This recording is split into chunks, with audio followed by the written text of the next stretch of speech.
ધારી નગરપાલિકાનું પરિણામ।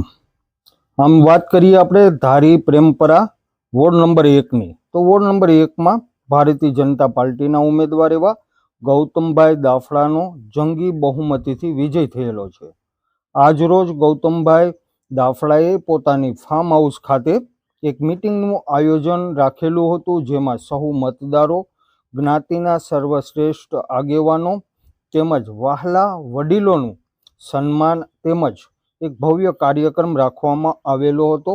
આ કાર્યક્રમમાં શાંતિલાલ પરમાર સાહેબે ગૌતમભાઈ દાફડાનું સન્માન કરેલું હતું, સાથે જ ગૌતમભાઈ દાફડાને સહુ જ્ઞાતિજનોએ પણ સન્માન કરેલું હતું।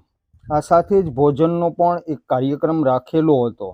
આમ જોવા જઈએ તો રાજકીય આગેવાનો તેમજ ઉમેદવારો ચૂંટણી પહેલા રીઝવવા માટે, તેમની સાથે સહાનુભૂતિ દર્શાવવા માટે અને તેમની સાથે સંબંધો કેળવવા માટે અને મત લેવા માટે અનેકવિધ કાર્યક્રમો કરતા હોય છે, પરંતુ ગૌતમભાઈ દાફડાએ પોતાના મત વિસ્તારના મતદારોને ભૂલેલા ન હતા અને પરિણામ બાદ તેઓએ રાત્રિના સમયે પોતાના ફાર્મ હાઉસ ખાતે એક કાર્યક્રમનું આયોજન રાખેલું હતું, જેમાં સહુ કોઈ પધારેલા મતદારોનો તેઓએ આભાર માનેલો હતો।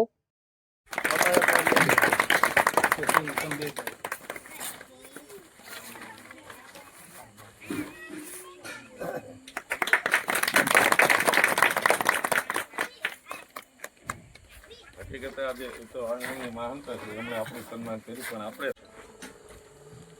અને જે અમારી અપેક્ષા હતી આ કોરી પૂરવા જેવું જ થયું છે।